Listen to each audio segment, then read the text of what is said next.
Welcome to 5 Minutes of Momentum.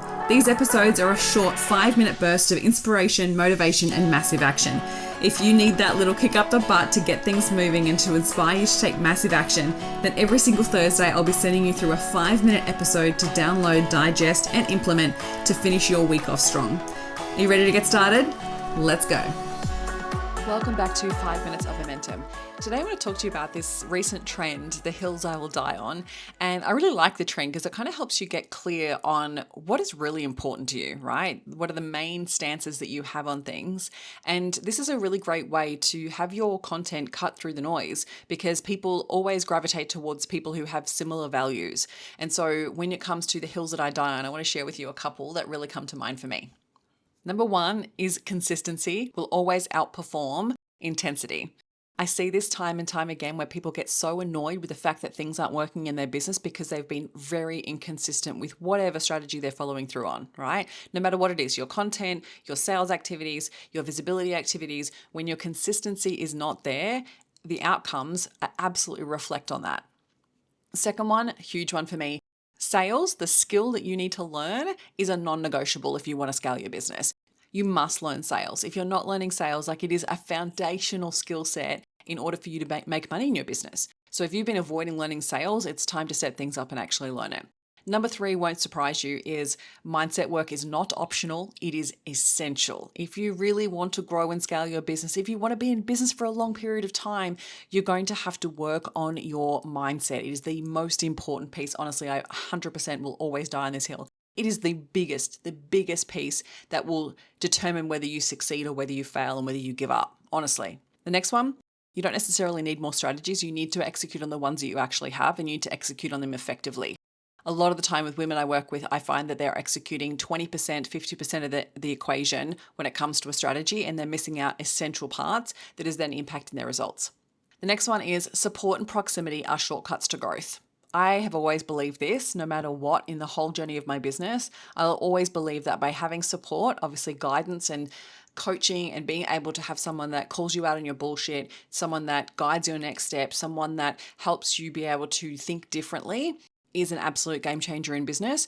And proximity, or another word actually could be your environment, right? Your environment of who you surround yourself with are absolute shortcuts to growth. So I always think like, who has the result that I want to achieve and how can I get closer to them to understand how they think, what they do, and how they action things and what they spend their time on. Honestly, it changes the game because success leaves clues. So support and proximity, or another way, your environment, are shortcuts to growth.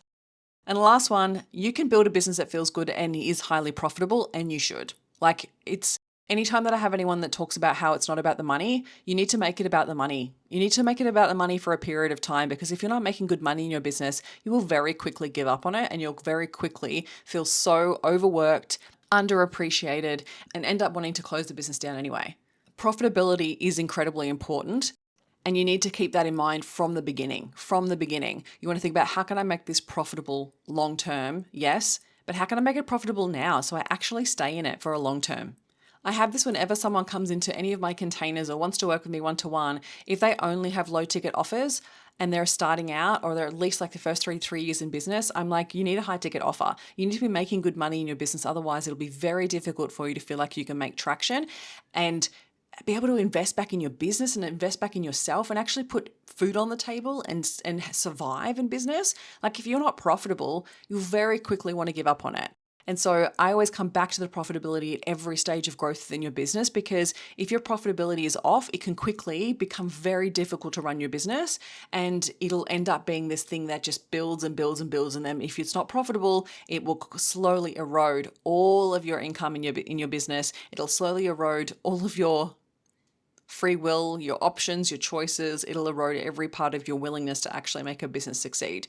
So profitability, if you keep that at the top of your list of like, how is this profitable to ensure that I'm still taking care of myself, I'm taking care of the people that I work with, my team, I'm still taking care of my family, I'm still taking care of putting food on the table, and I'm getting through the month at least being somewhat profitable, you will more likely make better decisions in your business. So keep profitability at the top of your list to ensure that absolutely every single month you work on your profitability. So which one really stood out to you? Consistency? I know that's a conversation that a lot of people don't like having, is they think consistency means constant, and that's not what I mean. You need to figure out what your consistency is. But one of the things that's really shown up this year is that the people that have been really lax with their consistency, the people that are doing it the bare fucking minimum, they're the ones feeling the pinch right now because they're looking at where your consistency is. And if your consistency is only behind the scenes and it's not visual, it's not visible to your ideal clients, then your consistency is not going to serve you. So you want to think about like, where are you consistent? And your consistency, if you think about every single stage of your business, if you think about every area of your business, consistency in your content, consistency in your visibility activities, consistency in your sales activities, even consistency of managing your money, consistency of managing your team, consistency of really reviewing the service and how you deliver your service and how well you're doing with your service, consistency of really getting to know your ideal clients and making sure that you're delivering based on what they need and they want.